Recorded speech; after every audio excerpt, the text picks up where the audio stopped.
Welcome, everyone. This is the coaching club for Wednesday, June 12th. And my name is Mark Dayton. I'm the WHO coach, and I'm excited to be with you today. We are into a new month, a new topic, and this is going to be a really fun topic for us to talk about this month. I'm going to keep admitting people as they come on here. So looking forward to some good discussion and some good input as we move through this. So this month's topic, hello Curtis, good to have you here. Hola. We just barely got started, so we'll keep rolling. Awesome. So this month the topic is marriage. And when I first found out the topic, I said, wow, that is a huge topic, right? That is kind of like the essay question that says, define the universe and give 3 examples, right? So it can cover a lot of ground. But what I thought I would do is, in thinking about this, just maybe pick a few highlights. Maybe I'm going to try and cover approximately 5 topics that we can discuss tonight, and would love to kick these around with you. But my hope is that you'll have a few takeaways that maybe you hadn't thought of before, or some things that maybe you can try that would be useful in your relationships. Does anybody want to share with me before I jump in? What are your expectations? What would you hope to get out of this session?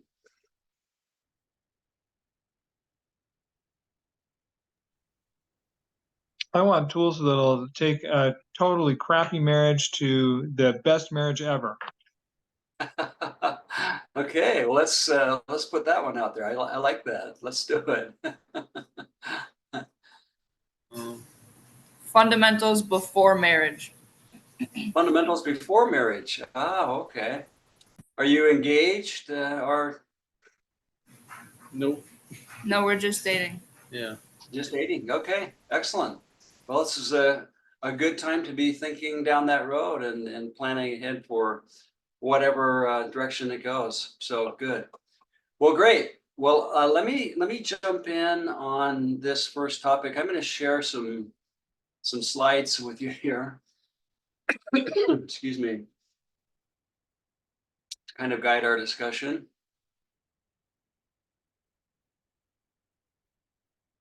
Can everybody see that?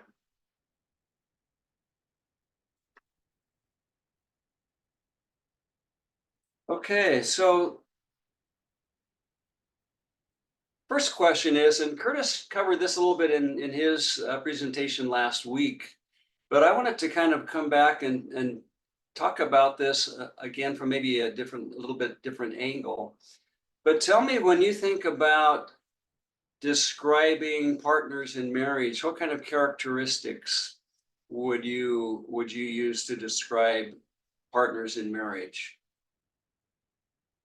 Any ideas on that?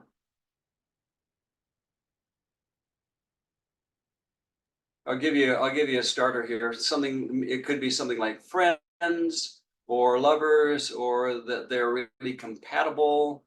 Any other thoughts that would go along with that kind of an idea? Good listener. Okay, good listener, good. Physically attractive. Very good. On the same page. Okay, on the same page, excellent. Okay. Here's one that I hear quite a bit.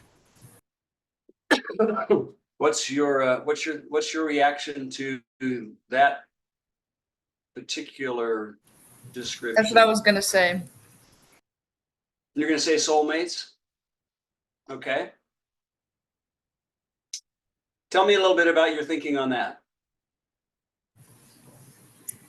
I think because divorce rates are so high. it's kind of like you need to find like your actual like true like if there is the one, if that's a thing, you might as well pursue that and then like consider marriage after. I don't know. Like I feel like marriage is a really big step and the divorce rates are so high, so you should really like make sure of that. Yeah.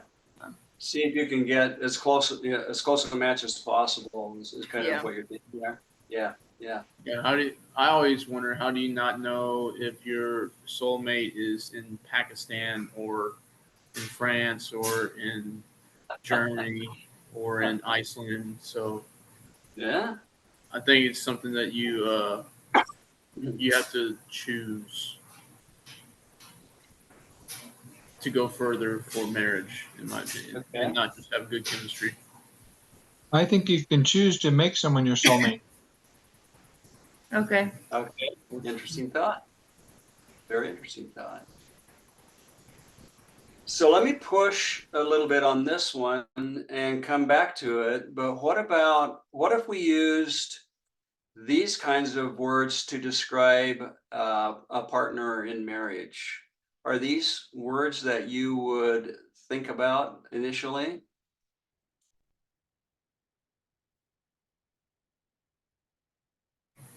Well, I guess that depends because I feel like him and I like balance each other out. We're different. Okay. We're different and opposite, and then we're also like very similar. So I don't know. I feel like it's personal values and stuff that's like where you discern like what is a good opposite and what's not. Excellent. Okay. Like, Go ahead. Another thought? well, I kind of like. I think, yeah, you have to have similar values, similar lifestyle, but be individual within your own life, and then come together. Like, I don't want someone that's the same as me. Because? Like, I don't want a photocopy of me. Right. Okay. Not, Wayne Dyer says if you're identical, then one of you is unnecessary. That's, that's a good point. that is a good point. That's Yeah. a good point. Nice. I like that. So I love the thought of a soulmate, but I also see people sometimes get so hung up on holding out for the one. And uh, I'm sorry, is it Darren? I'm sorry, I forgot your name. Oh, my name's Alan. Alan, I'm sorry. All Um, good. you mentioned, well, what if your soulmate's in Pakistan, or what if you're. And so I see people either just holding out, or getting into a marriage and then having buyer's remorse kind of thing, like, oh, this isn't my soulmate, and we're not sailing off into the sunset in marital bliss. And so I think it's important to look for those compatibilities, but it can be a trap for holding out for the perfect person, which probably doesn't exist, right? And Yeah. to Kurtz's point, maybe another way to look at it is to help or work at making that person a really great partner in marriage. Any thoughts on that? Could you repeat that question? It was just that thought that maybe it's more productive to work on the marriage or the relationship that we have that seems really good, or really has good possibilities, rather than waiting for the perfect situation. I mean, I agree with that. It's better to, like, it takes time to build a relationship in any kind of field, regardless if it's um, relationship or like in law or in general. Um, and I think social media kind of expedited the instant gratification, therefore covering uh, the whole aspect of trying to get to know someone, and then being able to talk things out as well, because they're so instantly gratified that they can't withstand the long process of making a relationship. Yeah, really great point. So they never do the hard work of building and growing together. Mm-hmm. Great point. Okay. Well, let me suggest that one of the things that I've found to be most useful is to have a couple of core principles that I can come back to in my marriage and kind of check in on if when things are maybe challenging or not going the way that I or my wife had thought. What are the core principles that we're really hoping to achieve together uh, as a couple? The first one I'm suggesting is that I am committed to her or him becoming her truest and finest self. And to me, that means that I'm 100%, I'm all in, whatever it takes, however long it takes, however many tries it takes, that there's no excuses and there's no other options for me being committed to assisting and doing everything I can to my spouse becoming the best person that she can possibly be. And in a way, in most marriage vows, we make promises about for better or worse, and sickness and health, and all of that kind of thing, which is really good. I mean, they're very, very important. But to me, it doesn't go to that next level of commitment to the personal development and the personal best of your partner, and making that commitment, especially in the heat of the battle and when you're in the trenches, it can really make a big difference if you step back and say, okay, so what's going on here, and am I behaving in a way that is showing my commitment to my partner's best self, becoming their best self, regardless of their struggles. Any thoughts on that? I love that. And that's a great way to explain what I attribute half of the success that my wife and I have had over the past 34 years. Tell us a little more about that. Well, you pretty much covered it right there. 100% all in, whatever it takes, however long it takes, however many tries it takes, no excuses, no other option. That's the attitude.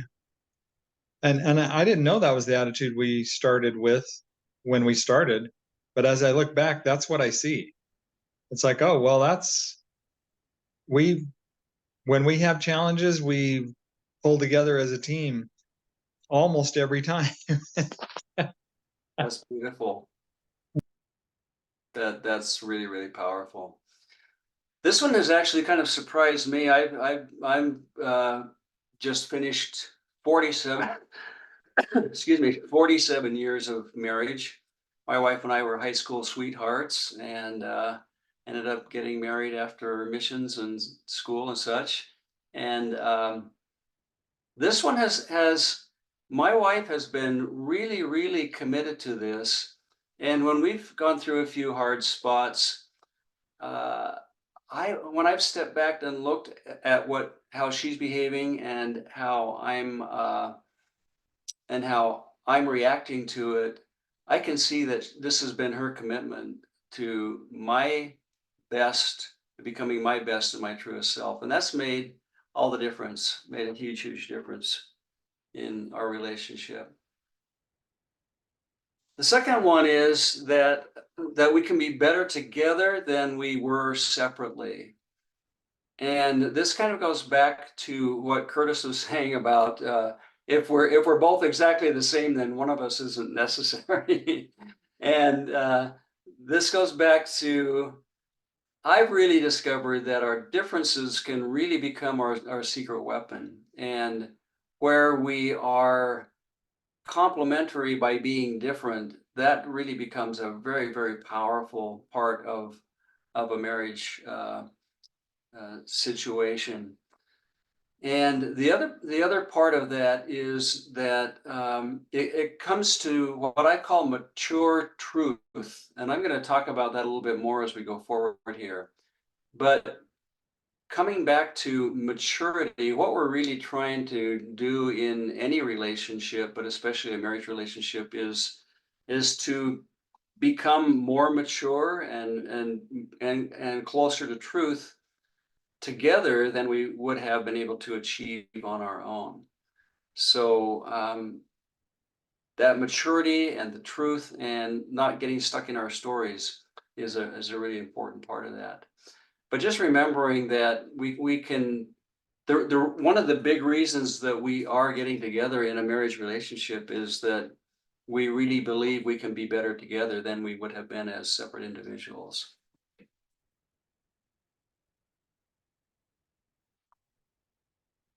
Here's another topic that I wanted to take a little bit of a different angle on. And I've studied and heard a lot about love language, and there's a great book on love language. If you are not familiar with it, that's a good one to read and to come up to speed on, to understand what your partner's love languages are and how those compare to yours.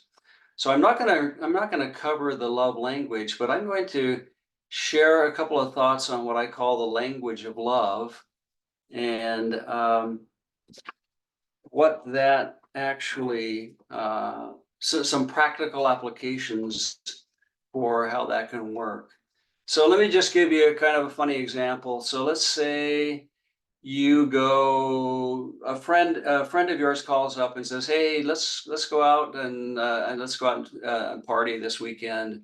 And so your friend comes and picks you up in their car, takes you out, and you go to a couple places, and your friend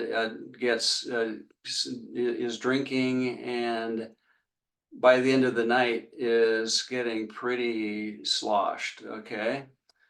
And so now it's time to go home, and your friend heads to the car and puts the key in the car. And so you are the friend. What do you say to your friend? Or do you say anything? Or do you just get in the car?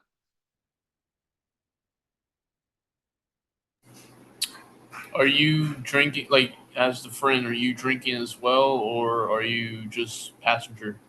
Let's say that you did not drink.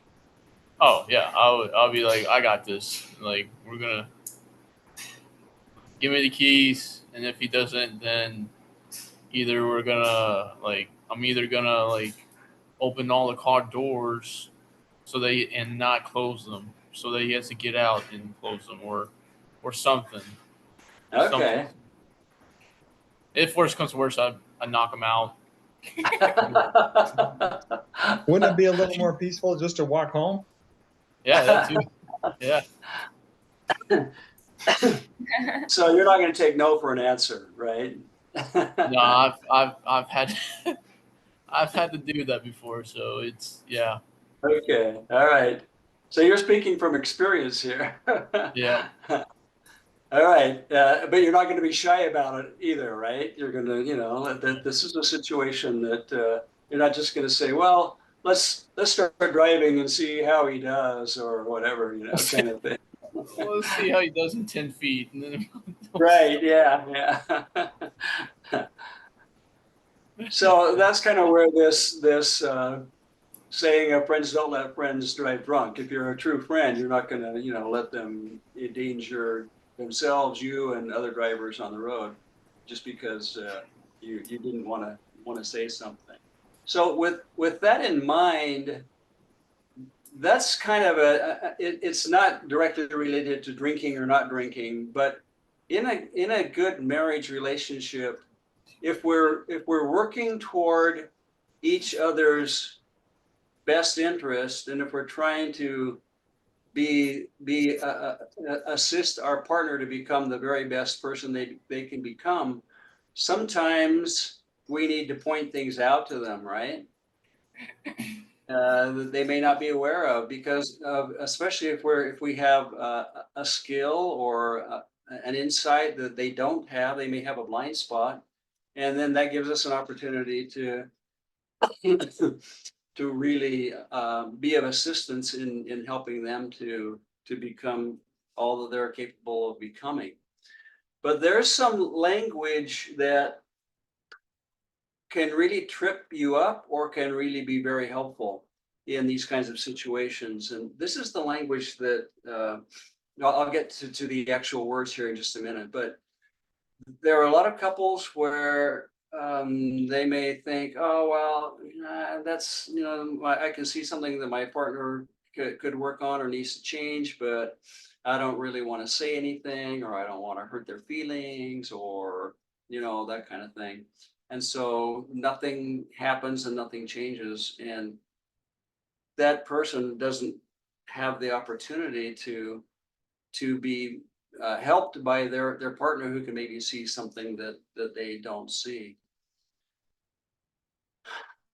The road goes both ways on this, so you have to understand that you have blind spots as well, and that your spouse, hopefully, or your partner will speak up and give you that same kind of friendly input at the appropriate time. And the last part of this is that this can really happen in a positive way if you both stay committed to those two core principles. You keep in mind that we're doing this to help each other become the best that we can possibly be. So this is where the differences and the different viewpoints can really make partnerships stronger, but you have to be willing to stay in the conversation. And sometimes these are hard conversations, but you have to be willing to stay in the conversation. And this is especially challenging in my experience for the guys, because we kind of get to the point where we're like, okay, we've been talking. I can't do this anymore, and we get up and walk out of the room, or we just say this conversation's over, or whatever. And that really robs the relationship of the opportunity of that, because that's where the real breakthrough is going to come, when it gets the hardest. And if we stay in the conversation, then we have the opportunity to have those breakthroughs and those insights. I'm so sorry.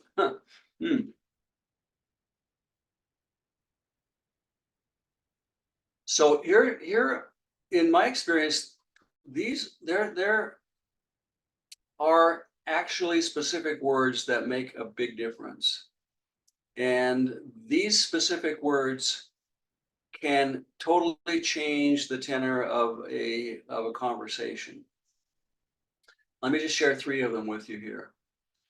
So the first one is, are you willing to consider, and then whatever it is that you want to bring up.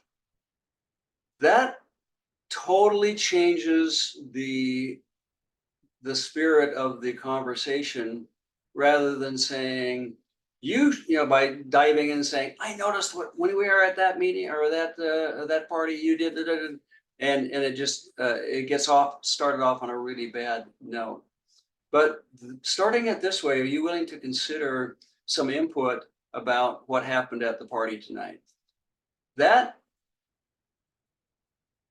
actually communicates to your partner, I'm really committed to us, and I'm really committed to your best outcome. And just seeking permission can make a huge difference.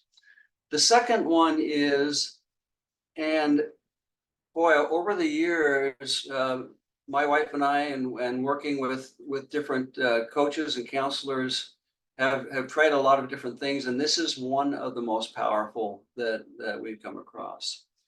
So if you say, you know, the harshest one would be to say, well, when we were at the party, I saw that you did such and such, and that you really hurt some people's feelings or whatever. Other words that people use are, well, I noticed, or I saw that you did, or, and those all are pretty judgmental. That's the way we process those phrases, all come across as being pretty judgmental. And so we naturally will put up our defenses when we hear those kinds of phrases. But this is a non-judgmental phrase. Seems to me that when you were at the party and you said such and such, that is not, it's non-judgmental, and it also is, it's saying this is the way I perceive it, and I'm sharing this with you. If you want to also make it a little more palatable, I guess I would say, you can say, I'm willing to be wrong. This is my perception, but it seems to me that this is what was going on. And that makes it so much easier for your partner to hear what it is that you have to say and what you'd like to share. And then the third one is, this really goes back to what we call reflective listening. But a big part of these conversations is to feel like we've been heard, and that we've been validated, and that we've been understood. And again, as a guy, I have to say, this is the input I've gotten from my wife over the years, that I'll listen to her talk, and then I'll say, okay, I got it. And in my mind, it's like, okay, I heard you, I get it. We don't have to rehash this again. And in her mind, it's like, you got what, you know, I just talked for 5 minutes and you didn't say anything. And now you say you got it all. So what did you actually hear? Is what's going on in her mind. And so by reflecting back and saying, okay, this is what I heard you say. This is what I think you're telling me. And then just reflecting back, kind of summarizing back what it is you heard, is huge. I can't tell you how huge this is. It makes a world of difference for those conversations. And what I found, and I think what most people find, is that when you reflect it back, you probably will get it, if you're really good, you probably get 70 or 80% correct. And your partner will say, well, yes, but there was also this other piece. And you'll go, oh, well, no, that's not how I heard it. And then you'll have some really good, rich conversation around it. But this is a really powerful tool that you can use in those conversations. Any thoughts on that? Any experience? Any input that you'd like to share?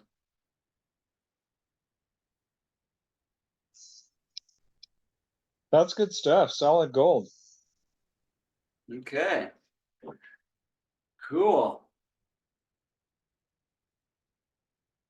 Okay, let's stay with the language of love for a minute here. Let me give you one other tool that I have found to be super powerful. The backstory on this one is, there was a researcher who was doing, he was a psychologist who was doing research on helping people move back past blocks in their lives, and to be able to let go of things that were inhibiting them and holding them back.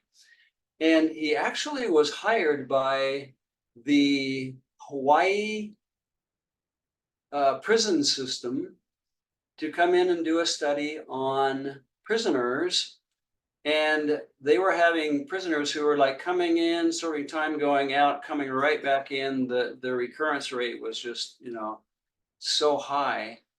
And they wanted to see if there was something psychological going on that they could do that would make a difference, because these prisoners just didn't seem to be getting past the behaviors.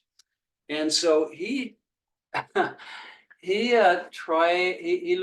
researched a number of different things, and he came up with this approach, and it's in Hawaiian, and it's called Oponopono, which means that the English translation means to make things right.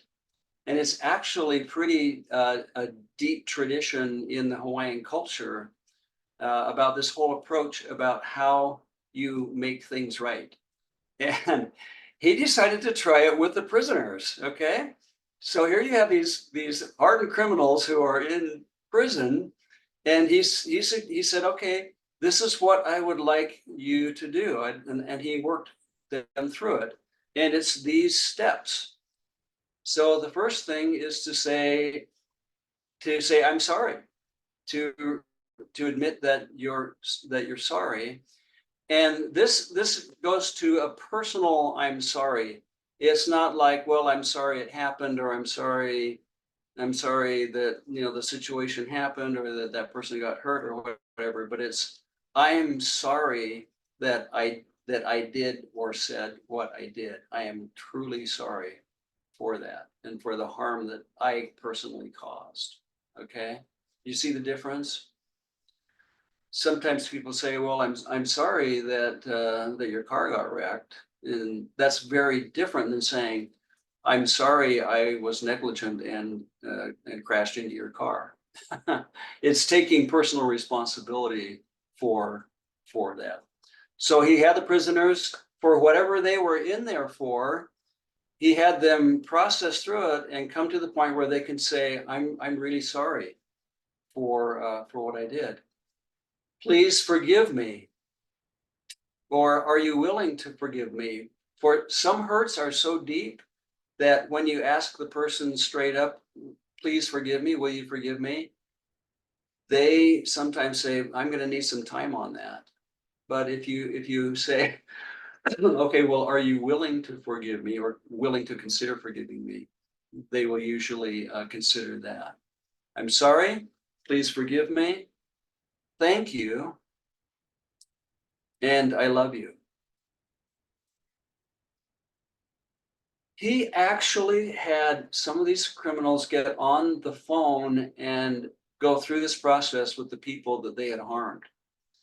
And it was pretty remarkable, the transformation that happened to these people.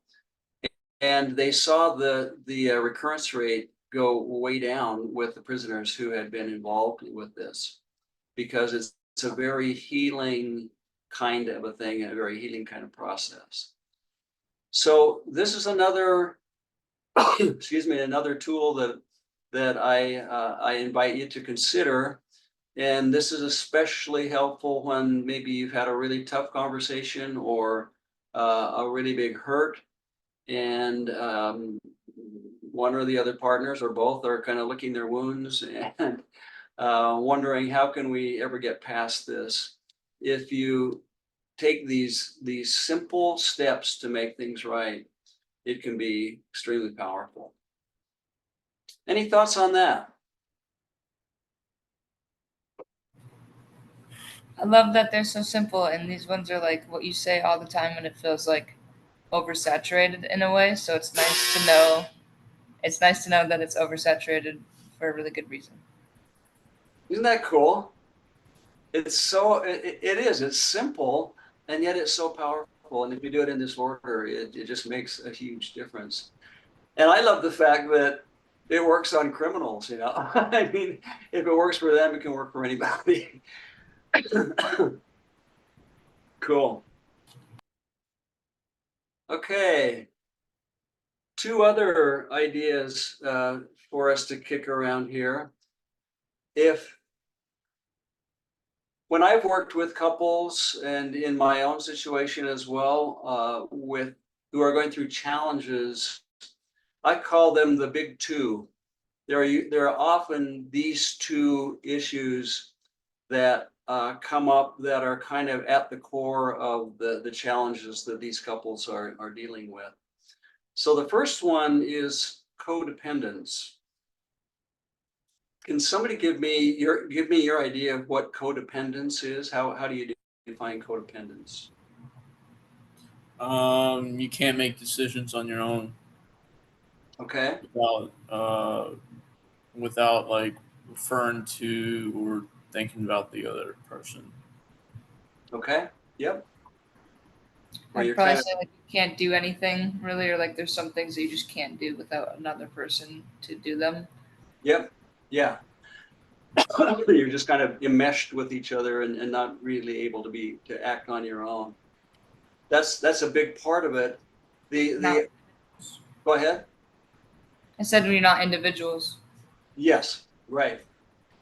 The other part of it is, and this is where a lot of couples get tripped up, is you are dependent. A codependent person is dependent on someone else for their their image of happiness and what's going to fulfill them and make them happy, right? And so usually in a marriage kind of relationship, it comes down to my happiness is based on you behaving in a way that I expect. That's kind of classic codependence, right? And the language that we hear, a couple comes in and they're having a fight and they're not getting along well. And one of them says, well, if he would just stop doing this, I could be happy. And the other one says, well, if you would stop doing that, then we wouldn't even be here having this discussion. And it goes back and forth. And that language is such a tip off. It's like, oh, so you're responsible for his unhappiness, right? Because he's expecting you, if you would behave the way he expects you to, then he would be happy. So that's really classic codependence, where you are basing your happiness on your expectation of how someone else behaves. Does that make sense? It can kind of get a little screwy when you think about it, but that's really kind of the core of what happens. So when you get into that, if you get into that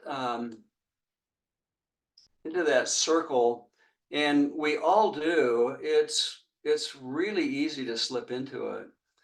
But especially listen to your language or listen to your partner's language. And if you hear those kind of phrases coming up, like, well, if you would have remembered to do such and such, or if you would just stop doing that, then we could be happy, right? That's a real tip off that you're getting sucked into this codependence spiral. So a really great way to deal with that is to first just step back and say, okay, so what is my role in this problem, and how have I maybe contributed to it? Instead of, because that really kind of helps you say, okay, am I responsible here for my own happiness? And is the situation that I'm critical of here something that I actually maybe started, had a hand in, had a role in. And then the second one is, so let me just, oops. Let me give you an example here. This is really kind of a funny example. So let's say the husband comes home from work and he goes out into the garage to his favorite little corner of the garage where he has all of his hunting stuff. And he notices that some of his hunting stuff has been moved from here over to there. And he is just furious. He is so upset that, that his stuff has been moved. So he goes into the house and confronts his wife. Did you move my hunting stuff? And she says, yes, you put it right in the path to get to the freezer. And so I had to I couldn't get around it very easily to get to the freezer. And so I thought, well, it's on this side. I'll just move it over to that side. And then I can get to the freezer and you can still have your stuff.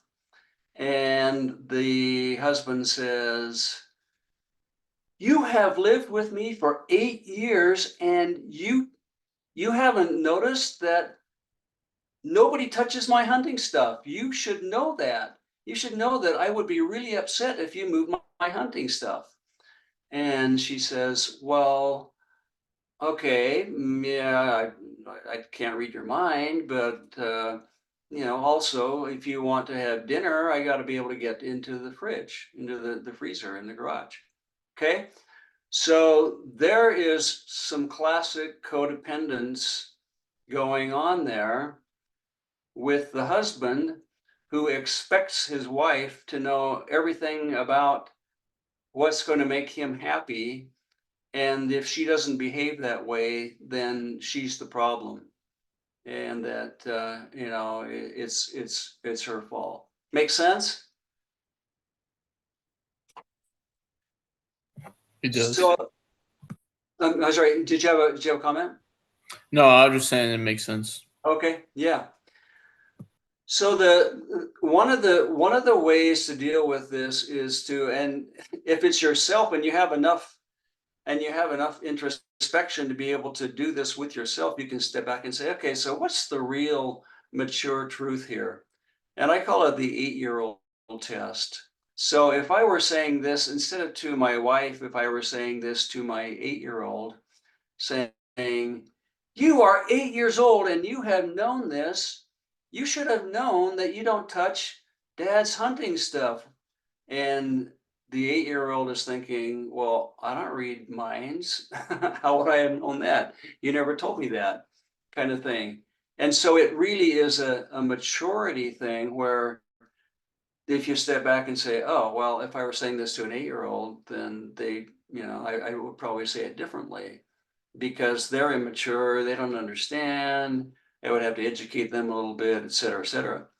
But if I don't apply that same test to my spouse, then I'm going to get into this codependence spiral and really cause a lot of problems. Make sense? So give it the maturity test and then ask what is my role in this problem and how maybe have I contributed to it? What are your thoughts? I really like the 8-year-old test. Yeah. Isn't that cool? I think Yes. that is so powerful. I And haven't. go ahead. Oh, I was supposed to say I haven't thought about this, so this is all new, and it's pretty cool. Great. Yeah, these are really these are kind of concepts that if you're not aware, you can just get into it and get into the middle of it and not really know what hit you, right? But if you step back and you kind of analyze it and go, oh, so am I acting like an 8-year-old or am I what's the real truth here? What's the mature way to handle this? The second one that I run into a lot is what I call the victim stance. So let's say, here's another really simple example. Let's say the wife comes home, she backs the car into the garage. She's been food shopping and she backs in, but she doesn't back in all the way.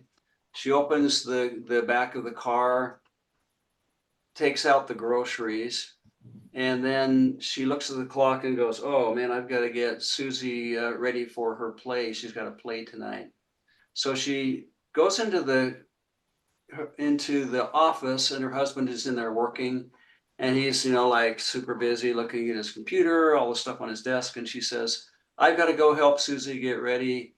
and the car is only partway in the garage. Would you please put it back in the garage?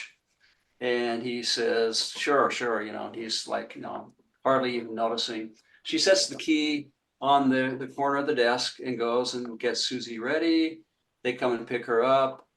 And then it's time for mom and dad to go to the play. And Susie has the opening part, so they want to be sure and get there on time. And so they get all ready and they head for the car, and no key on the rack.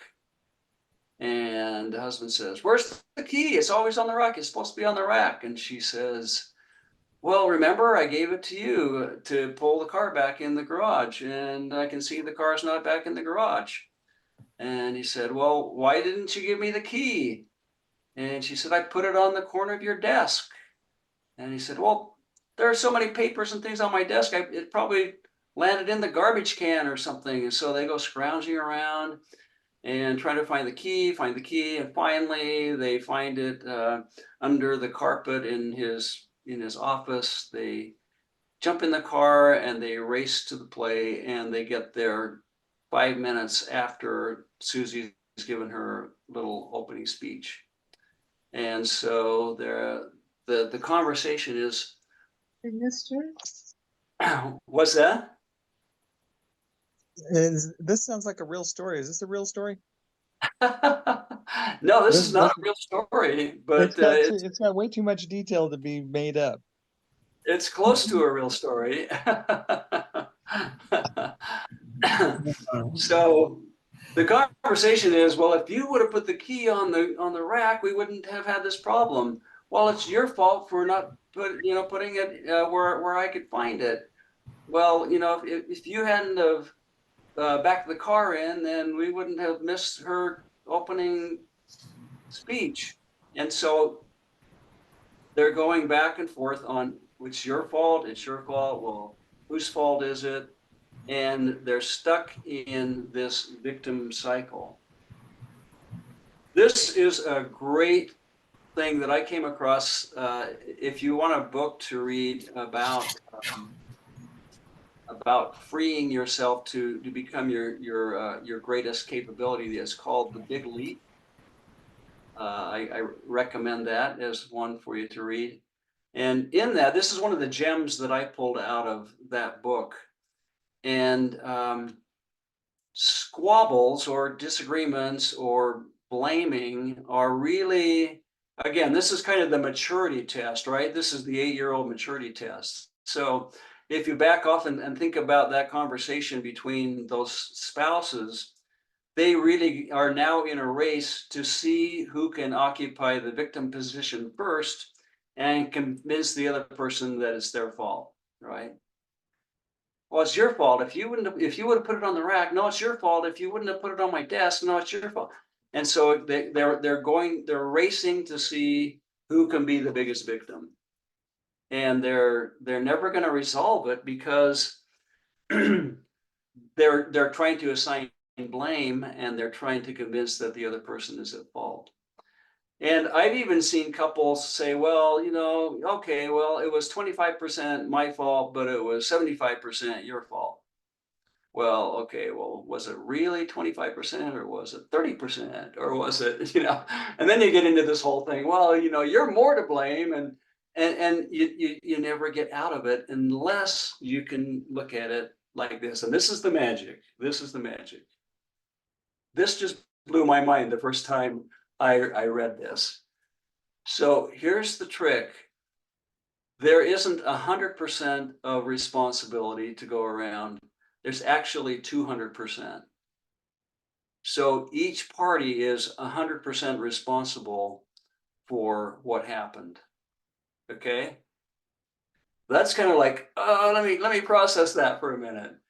But if each party says, okay, we're not going to try to split it 50-50 or 75-20. I'm 100% responsible. You're 100% responsible. There's 200% responsibility here. How are we going to solve this? That completely clears the air. That just takes everything off the table that is a point of contention. And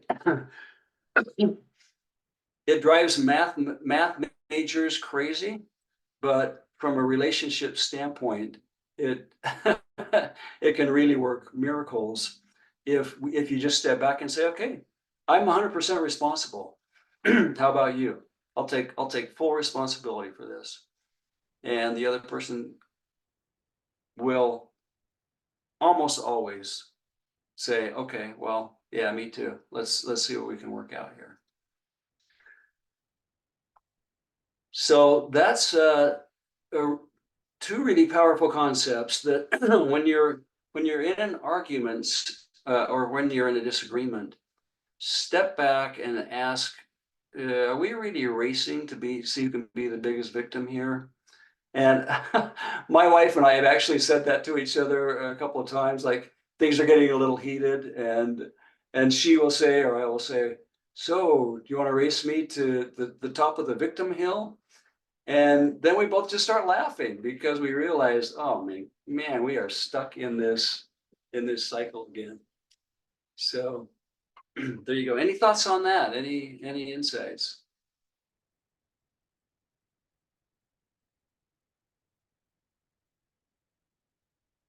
Okay, we'll keep moving along here.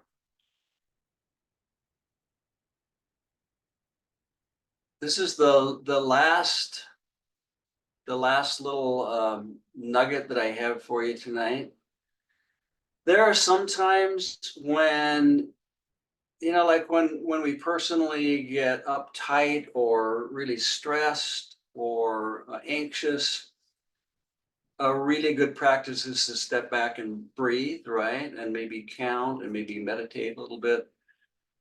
And so that can be really helpful from a personal stress management and a personal centering kind of a practice to keep us on track and to keep us centered. This is a little practice that I recommend for couples to think about, or I invite you to think about it, that if things are getting a little challenging or you're working through some difficult things, this is a something that you can do to really kind of check in again.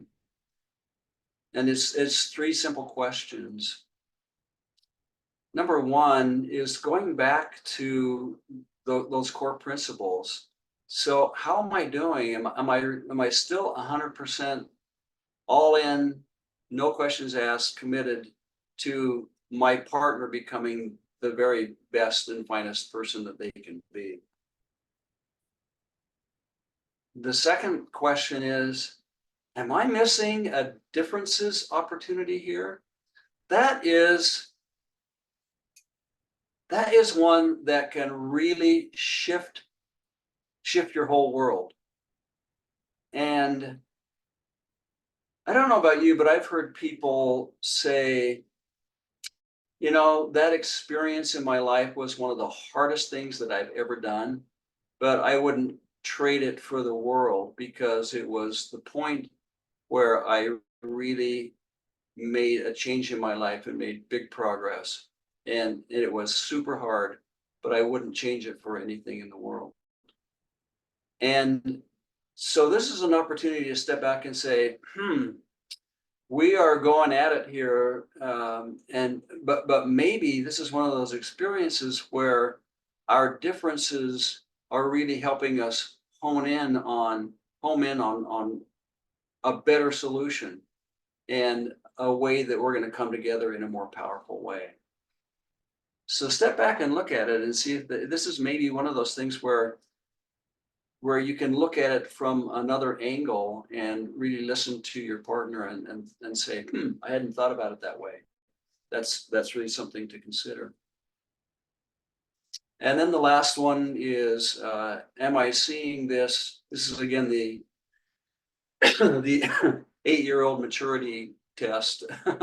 Am I seeing this for what it is, as a mature person would look at it? Or am I just stuck in my own story and holding on to, no, this is the way it has to be, and you should see it my way or whatever. But stepping back and saying, am I really looking at this from as a mature adult would look at it?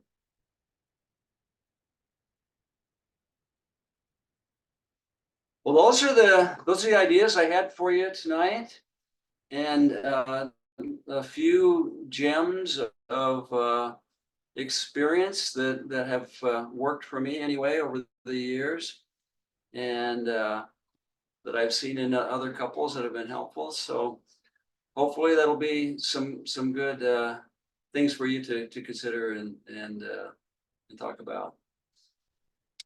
Any parting thoughts before we wrap up? That was great. I love that. I took so many notes. Oh, good. Great. Excellent. It definitely Thanks, gave me Mark. some different thoughts. Good. It was very good. Yeah, thank you. You're welcome.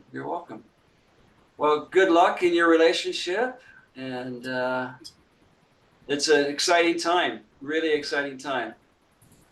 Thank you. I appreciate it. I sense a really good vibe between you two. He's all right I'll try.